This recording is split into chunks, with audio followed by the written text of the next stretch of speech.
Hello दोस्तों, कैसे हैं आप लोग। आई हो बढ़िया ही होंगे। चलिए हम शुरू करने जा रहे हैं आज की क्लास। अगर इस चैनल पे आज आप पहली बार आए हैं तो इस चैनल को लाइक और सब्सक्राइब जरूर कर दें, जिससे हमें मोटिवेशन मिलता रहे। आप अगर इस चैनल से जुड़े हुए हैं तो अपना नाम कमेंट बॉक्स में जरूर टाइप करें, जिससे हमें पता चलता रहे कौन हमारा वीडियो और किस जगह से देख रहा है, ये जरूर टाइप करें। ठीक है। हम अभी इससे पहले हमारी क्लास अगर आपने नहीं देखी है तो हम इससे पहले प्रीवियस ईयर के पेपर्स और भी लगा चुके हैं, जो 4 नंबर तक हम समाप्त कर चुके हैं। आज 5वां क्वेश्चन हम स्टार्ट करने जा रहे हैं। ठीक है। 5वां का पहला क्वेश्चन हमारे सामने लिखा हुआ है बोर्ड पे। दो समीकरण लिखे हुए हैं अपने पास क्या समीकरण लिखेंगे, ये दो समीकरण अपने पास। ठीक है। पहला है 2 कोष्टक में ax माइनस by कोष्टक 1 plus a plus 4b equal to 0। दूसरा है 2 कोष्टक में bx प्लस ay कोष्टक 1 plus b minus 4a equal to 0। चलिए इन्हें हम सॉल्व करते हैं। पहला समीकरण को हम सॉल्व करते हैं इस समीकरण को। ठीक है। तो क्या हो जाएगा, ये हो जाएगा 2ax माइनस 2by। और अगर इसको हम इस साइड 0 के साइड लेके आएंगे तो क्या हो जाएगा, ये माइनस का a और प्लस का ये दोनों क्या हो जाएंगे। देखो यहाँ लेकर आएंगे a प्लस 4b को इस साइड लेके आएंगे तो ये क्या हो जाएंगे, माइनस 2 हो जाएंगे प्लस 4b। ठीक है। अब देखो क्या कर सकते हैं इसको, 2ax minus 2by equal to minus a minus 4, इसको मान लेते हैं समीकरण नंबर ए। ठीक है। अब दूसरा समीकरण देखते हैं। दूसरा समीकरण क्या है, दूसरा समीकरण हमारे पास ए है, इसका देखते हैं सॉल्व करके। 2bx plus 2ay equal to इस साइड लेके आएंगे, इसको माइनस का चिन्ह हो जाएगा, b minus 4a 2bx plus 2ay equal to minus b और प्लस 4a सॉरी 4a। इसका माइनस का चिन्ह का गुणा होगा तो ये प्लस हो जाएगा। ठीक है। इसको मान लेते हैं समीकरण नंबर 2। देखिए समीकरण एक में a से गुणा, समीकरण 2 में b से गुणा करने पर ठीक है। समीकरण 1 में a से गुणा करेंगे तो क्या हो जाएगा, समीकरण 1 a रहा, a से गुणा करेंगे तो 2a square x minus 2aby equal to minus a square minus 4ab ये हो जाएगा। इसे समीकरण 3 मान लेते हैं। ठीक है। अब इसमें करेंगे b से गुणा, तो b से गुणा करने पर क्या हो जाएगा, 2b स्क्वायर x और प्लस का 2aby इक्वल टू ये क्या हो जाएगा, माइनस b स्क्वायर और प्लस 4ab 4 मान लेते हैं। समीकरण 3 और 4 को जोड़ने पर, समीकरण 3 व 4 को जोड़ने पर क्या करेंगे, इन दोनों को जोड़ देंगे। जोड़ने पर क्या हमें प्राप्त होगा, देखिए इन्हें जोड़ेंगे तो क्या होगा, चिन्ह बदलेगा, नहीं बदलता है यहाँ पे। देखिए जोड़ने पर क्या होगा, इन दोनों को जोड़ेंगे तो क्या हो जाएगा, तो यहाँ पे देखो 2a square x plus 2b square x, इन दोनों को जोड़ दिया हमने। क्या किया, इसे और इसे जोड़ दिया। ठीक है। और लिख दिया। अब देखो ये दोनों प्लस माइनस के हैं तो कट जाएंगे, क्योंकि सेम चीज है, एक प्लस की एक माइनस की, वो कट जाएगी। इक्वल यहाँ पे देखो माइनस a स्क्वायर है, minus a square minus b square है तो माइनस b स्क्वायर, ये देखो प्लस माइनस के ये भी क्या हो गए, कट जाएंगे। ठीक है। तो अब यहाँ पे देखो x और 2 अपन को कॉमन दिख रहा है, x भी है इसमें a है, x और 2 है, इसमें भी 2 है और x है, ये कॉमन ले लेंगे तो यहाँ पे क्या बचेगा, a square plus b square. इसमें से देखो माइनस यदि कॉमन ले लें तो यहाँ पे क्या बचेगा, a square minus b square. ठीक है। तो अपन यहाँ से 2x कॉमन लेंगे तो यहाँ पे क्या बचेगा, a square plus b square. और देखो ये इसके गुणा में आएगा, गुणा में बराबर के साइड लेके आता है तो किस चीज में आता है, भाग में आता है। तो भाग में आएगा तो क्या आएगा, a square plus b square. ठीक है। इससे क्रॉस हो जाएगा तो 2x इक्वल टू कितना आएगा, -1 आएगा। x इक्वल टू कितना आएगा, -1/2 आएगा। ठीक है। तो x की वैल्यू कितनी निकल गई, -1/2 निकल के आई। ठीक है। x की वैल्यू निकल के आई अपने पास -1/2। ठीक है, अगर नहीं देख रहा हो तो यहाँ पे देखो x की वैल्यू निकल के आई -1/2। ठीक है, x का मान हम समीकरण 1 में रख देंगे। क्या रखेंगे? x का मान समीकरण 1 में रखने पर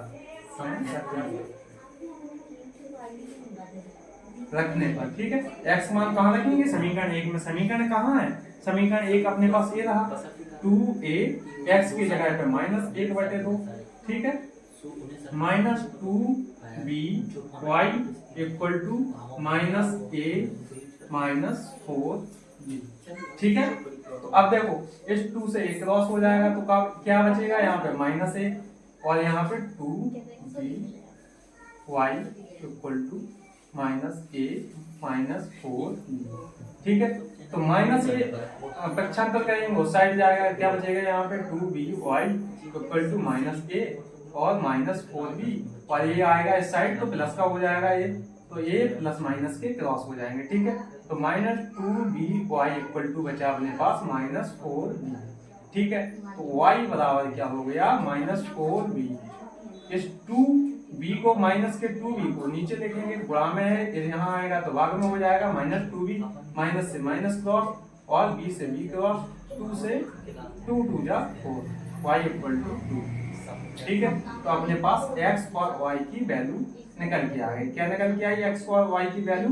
x की वैल्यू निकल के आई -1/2, y की वैल्यू निकल के आई 2।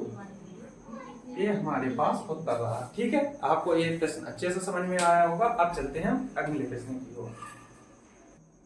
हेलो दोस्तों, चलिए अगले प्रश्न की ओर चलते हैं। अगला प्रश्न है अपना क्या कि खा नंबर 5वां का खा नंबर, निम्नलिखित श्रेणी में पदों की संख्या ज्ञात कीजिए जिसका योग 513 होगा, और संख्या है अपने पास 54, 81, 48 ... तो उत्तर देना है। उत्तर दो कि उत्तर क्या है, क्यों आते हैं, समझाइए कि कितने पदों के योग है ये, कितने पदों का, यानी कि n का मान अपन को निकालना है। इसमें किसका मान निकालना है? n का मान निकालना है। इसमें n का मान निकालना है। जो अपने पास Sn है वो दे रखा है इन्होंने 513। ठीक है, और श्रेणी कुछ इस प्रकार है। अपने पास जो श्रेणी है ना, श्रेणी अपने पास है 54 है और 51 है और 48 है। ठीक है, ठीक है, सब में कितने कितने का अंतर है? देखो अंतर क्या होता है? अंतर होता है सार्वंतर, यानी कि d जो होता है a2 -a1 होता है। जैसे कि ये a1 है, ये a2 है और ये a3 है। ठीक है, ये a1 है, ये a2 है, ये a3 है।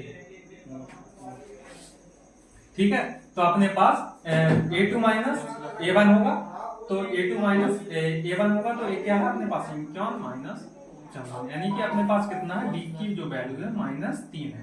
ठीक है, तो d की वैल्यू जो है -3 है। अपन को Sn बराबर सूत्र पता है n/2 कोष्टक में 2a प्लस 2a प्लस कोष्टक में n-1 इंटू डी। ये अपने पास सूत्र होता है। पदों की 513 दे रखा है और यहाँ पे n/2 और यहाँ पे 2 इंटू कितना हो जाएगा? a का मान जो है वो 54 है और प्लस n-1 और d का मान जो है -3 है। ठीक है, 2 का मल्टीप्लाई 513 में करेंगे, क्या हो जाएगा? 1026 हो जाएगा, और यहाँ पे n और 54 और 2 का गुणा करेंगे तो कितना हो जाएगा? 108 हो जाएगा, प्लस -3 का गुणा करेंगे n में तो कितना हो जाएगा? -3n हो जाएगा। 3 का गुणा 1 में करेंगे तो क्या हो जाएगा? +3 हो जाएगा। ठीक है, तो 1026 इक्वल टू n और 108 और 3 जोड़ के कितना हो जाएंगे? 111 हो जाएंगे, -3n। ठीक है, आप देखो 1026 इक्वल टू n का गुणा यहाँ करेंगे कोष्टक के अंदर तो 111n -3n²। अब जो इस साइड है ना, इसको हम लेके आएंगे इस साइड।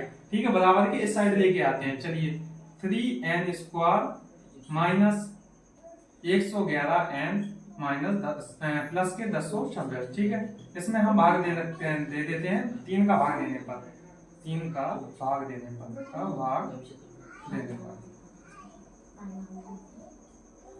3 का भाग देंगे तो क्या हो जाएगा? यहाँ पे देखिए 3 से भाग देंगे तो 3 में जाएगा तो 1 बचेगा, तो n² माइनस यहाँ पे देंगे तो 37 बचेगा 37n और यहाँ पे देंगे तो कितना बचेगा 3 और 3 का 9 342 बचेगा और 0।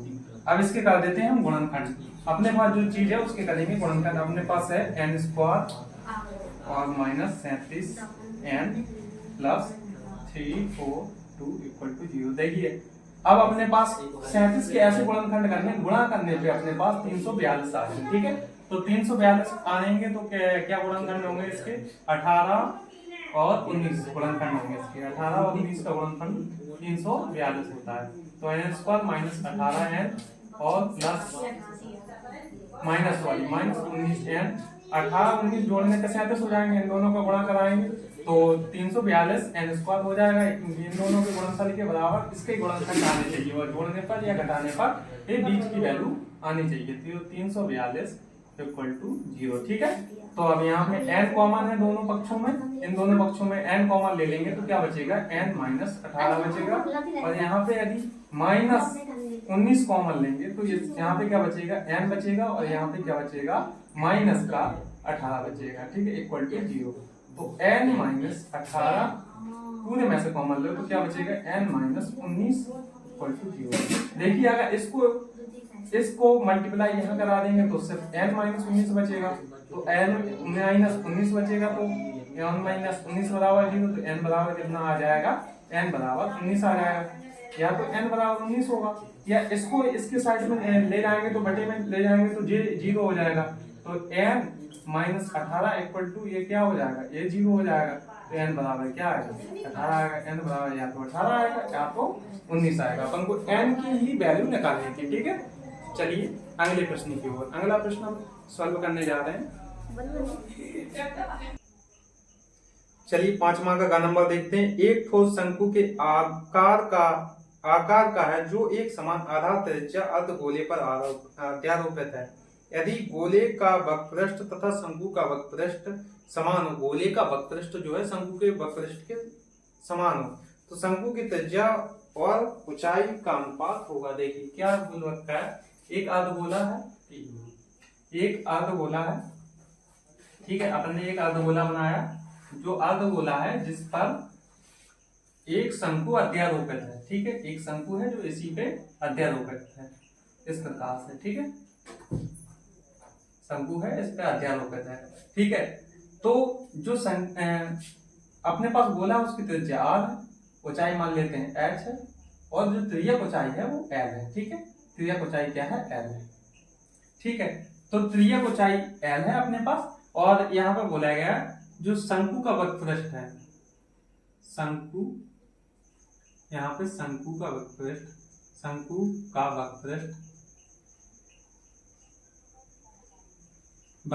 बराबर है अर्धगोले के वक्रपृष्ठ के बराबर, अर्धगोले के वक्रपृष्ठ के बराबर। देखो शंकु का वक्रपृष्ठ है ना वो अर्धगोले के वक्रपृष्ठ के बराबर है। तो शंकु का वक्रपृष्ठ क्या होता है, शंकु का वक्रपृष्ठ होता है पाई आर एल।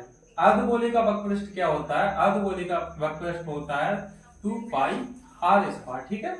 ये अपने पास सूत्र होता है। देखो एल निकालने के लिए, देखो यहाँ पे एल निकालें तो ये 90 डिग्री होता है। तो एल निकालने के लिए क्या कर सकते हैं अपन, एल निकालने के लिए कर सकते हैं यहाँ पे पाइथागोरस प्रमेय लगाएंगे तो क्या हो जाएगा h square plus r square, ऐसे लिख सकते हैं root h square plus r square. L की जगह पे क्या लिख सकते हैं h square plus r square. चलिए रखते हैं इसमें पाई आर और एल की जगह पे h square plus L square, ठीक है। और यहाँ पे 2 पाई आर स्क्वायर, ठीक है। अब देखिए दोनों तरफ जो है ना, जैसे पाई यहाँ भी है तो पाई यहाँ भी है, काट देते हैं इसको और एक आर यहाँ पे है और एक आर से ये काट देते हैं। तो यहाँ पे क्या बचा अपने पास h स्क्वायर, सॉरी यहाँ पे आर आएगा, आर स्क्वायर इक्वल टू यहाँ पे 2r, ठीक है। दोनों ओर वर्ग करेंगे तो क्या हो जाएगा, दोनों ओर वर्ग करने पर दोनों पक्षों में वर्ग करने पर, वर्ग करने पर वर्ग करेंगे क्या हो जाएगा यहाँ पे देखो, तो root h square plus r square का वर्ग और यहाँ पे 2r स्क्वायर का वर्ग। ठीक है, इस वर्ग से ये कट जाएगा अपना, रूट कट जाएगा, तो यहाँ पे बचेगा h square plus r square. यहाँ पे क्या हो जाएगा 4r स्क्वायर। ठीक है, तो पक्षांतर करके इस साइड लेके जाएंगे तो क्या हो जाएगा अपने पास एच स्क्वायर इक्वल टू हो जाएगा 4r square minus are square. ठीक है, तो एच स्क्वायर में से 4r स्क्वायर में से आर स्क्वायर जाएगा तो 3r स्क्वायर बचेगा यहाँ पे, तो h square upon r square equal to क्या हो जाएगा 3 हो जाएगा। ठीक है, 3 हो जाएगा। तो यहाँ पे देखो h, अगर इसको ऐसे भी लिख सकते हैं अपन लोग, h बटे r का स्क्वायर इक्वल टू 3/1। ठीक है, अगर ये स्क्वायर है तो अपना यहाँ पे आएगा तो क्या हो जाएगा h बटे r इक्वल टू हो जाएगा यहाँ पे रूट 3/1। तो h और r का अनुपात जो आएगा अपना कितना आएगा रूट 3/1, यानी कि h अनुपात r है वो 3√3/8। ठीक है, तो ये अपने पास अनुपात निकल के आ गया, यही अनुपात अपन को बताना था। चलिए अगले प्रश्न की ओर चलते हैं। अगला प्रश्न की ओर जो पांचवा का नंबर है। देखिए अगले प्रश्न को देखते हैं। एक 60 मीटर ऊंचे भवन के शीर्ष से देखने पर एक मीनार के शीर्ष तथा पाद का अवनमन कोण क्रमशः 30 और 60 अंश हो तो मीनार की ऊंचाई ज्ञात कीजिए। देखिए एक 60 मीटर ऊंची एक मीनार है, अपने पास कितनी है 60 मीटर ऊंची एक मीनार है जिसकी ऊंचाई है 60 मीटर। ठीक है, एक नहीं 60 मीटर ऊंचे भवन से एक मीनार को देखते हैं जिसके शीर्ष और पाद का अवनमन कोण क्रमशः कितना है 60 और 30 है। 60 और 30 है, 60 है और एक कितना है यहाँ पे 30 है। ठीक है, तो अपन इसको कुछ नाम दे लेते हैं जिससे हमें सुविधा हो। ए दे लेते हैं इसको, बी सी डी और ई। ठीक है, अब देखते हैं अपन त्रिभुज ए सी डी में। ठीक है, तो यहाँ पे क्या है थीटा दे रखा है अपन को 60 डिग्री। थीटा क्या दे रखा है इस वाले कोण में, देखिए त्रिभुज ए सी डी में यहाँ पे ए वाला त्रिभुज है जो, इसमें थीटा क्या है 60 है और 60 थीटा अपना 60 है और ऊंचाई जो यहाँ से यहाँ तक की जो ऊंचाई दी रखी है वो अपने पास 60 है। थीटा भी 60 है और ऊंचाई भी 60 है। अपन को आधार पता नहीं है कितना, आप मान लेते हैं x है। ठीक है, अब देखो थीटा जो दे रखा है वो 60 है, तो अपन tan थीटा बराबर लगाएंगे इसमें। तो tan थीटा बराबर क्या होता है, tan थीटा बराबर होता है लंब बटे आधार। लंब बटे आधार, यहाँ पे लंब दे रखा है तो लंब बटे आधार होता है। क्या होता है लंब बटे आधार। इसमें लंब दे रखा है अपने पास, लंब क्या है अपने पास 60 है और tan का मान कितना है यहाँ पे, tan थीटा कितना है 60 है यहाँ पे, और आधार का मान कितना है x है। तो tan 60 का मान कितना होता है, tan 60 का मान होता है √3। ठीक है, और 60 है यहाँ पे और यहाँ पे x है। ठीक है, तो अपनी जो x की वैल्यू निकल के आ रही है वो कितनी निकल के आई 60/√3 निकल के आ रही है। x की वैल्यू यानी कि जो अपना आधार है वो कितना है 60/√3 है। अगर ये 60/√3 है तो ये भी कितना है 60/√3 है। समझ में आया आपको? ठीक है, आगे देखते हैं अपन। अब त्रिभुज देखेंगे इस वाले त्रिभुज में, कौन सा ए बी और ई में, कौन सा ए बी और ई। इस त्रिभुज में देखते हैं, देखो त्रिभुज ए बी ई में, इसमें थीटा कितना दे रखा है, थीटा दे रखा है इसमें 30 डिग्री दे रखा है। और देखो अब इसमें देखो पूरी कुल ऊंचाई जो है अपनी यहाँ से यहाँ तक की जो है ना वो 60 है। ठीक है, तो अगर अपन यहाँ से ए से ई तक की ऊंचाई देखें ना तो ए से ई तक की ऊंचाई क्या होगी, ए से ई तक की ऊंचाई होगी 60 माइनस कुछ भी मान लेते हैं, 60 माइनस h मान लेते हैं इसको। ये ऊंचाई कितनी हो जाएगी क्योंकि कुल 60 है, इसे अगर इसे h माने तो ये क्या हो जाएगी 60 माइनस h हो जाएगी, या ऐसा मान लेते हैं इसको h मान लेते हैं। ठीक है, ठीक है, तो अपन को सुविधा भी होगी, यहाँ पे h मान लेते हैं इसको, इस ऊंचाई को मान लेते हैं h। ठीक, जो यहाँ से यहाँ तक की ऊंचाई है h। अब देखो क्योंकि देखो आधार की जो अपनी ऊंचाई दूरी है, इनके बीच की जो दूरी है ना वो 60√3 है, तो ये भी कितनी होगी 60/√3 होगी। ठीक है, क्योंकि ये 60√3 है तो इनके शीर्षों के बीच की भी दूरी क्या होगी 60√3 होगी। ये अपन कह सकते हैं E और B के बीच की दूरी जो है ना वो 60/√3 है। ठीक है, तो अपन देखो tan थीटा बराबर से लगा देंगे, तो tan थीटा बराबर क्या होता है लंब बटे आधार। देखो यहाँ पे tan थीटा का मान है 30, लंब अपन ने h मान रखा है और आधार अपने पास दिया हुआ है 60/√3। ठीक है, अब अपन को पता है tan 30 का मान होता है, वो tan 30 का मान होता है 1/√3। कितना होता है 1/√3 होता है। ठीक है, और यहाँ पे अपने जो √3 है देखो, तो ये आएगा ऊपर, तो क्या हो जाएगा यहाँ पे √3 h/60। ठीक है, तो इसका त्रिज्य गुणा कर देते हैं, तो इसका त्रिज्य गुणा होगा यहाँ पे, तो क्या हो जाएगा ये 60 हो जाएगा, और √3 का गुणा होगा √3 के साथ में, तो क्या हो जाएगा पूरा 3 बन जाएगा ये। ठीक है, इक्वल टू h। इसे काटेंगे तो क्या आएगा यहाँ पे आएगा 3 दूनी 6 यानी कि 20। h बराबर कितना आया अपने पास 20। तो जो अपनी ऊंचाई निकल के आई है ना, अपनी ऊंचाई निकल के आई है 20। अगर भवन की इमारत की ऊंचाई देखी जाए तो क्या होगी, ये ऊंचाई होगी 60 - h होगी, क्योंकि अगर ये h है तो ये 60 - h होगी। तो इस ऊंचाई को देखा जाए, अगर BC की ऊंचाई को देखा जाए, BC की ऊंचाई, BC के बीच की ऊंचाई जो निकल के आएगी वो क्या आएगी 60 - h आएगी। h की वैल्यू अपन ने निकाल ली है, कितनी है 20 है, यानी कि जो ये वाली इमारत है अपनी BE इमारत है जिसकी अपन को ऊंचाई निकालनी है, उसकी इमारत की ऊंचाई कितनी होगी 40। कितनी होगी 40 मीटर।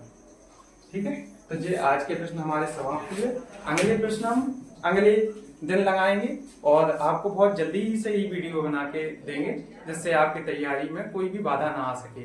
अभी क्या है, समय का थोड़ा अभाव है, तो जिस कारण से हम लोग वीडियो नहीं बना पा रहे हैं रेगुलर। अगर आप लोगों का सपोर्ट रहा तो हम पर डे वीडियो बनाएंगे, और हमें जरूर बताएं आप लोग कमेंट करके कि हम लोग कहाँ पे गलतियां कर रहे हैं, जिन्हें हम सुधारने की कोशिश करेंगे और आपको अच्छा सा कंटेंट देने की कोशिश करेंगे। चलिए, धन्यवाद।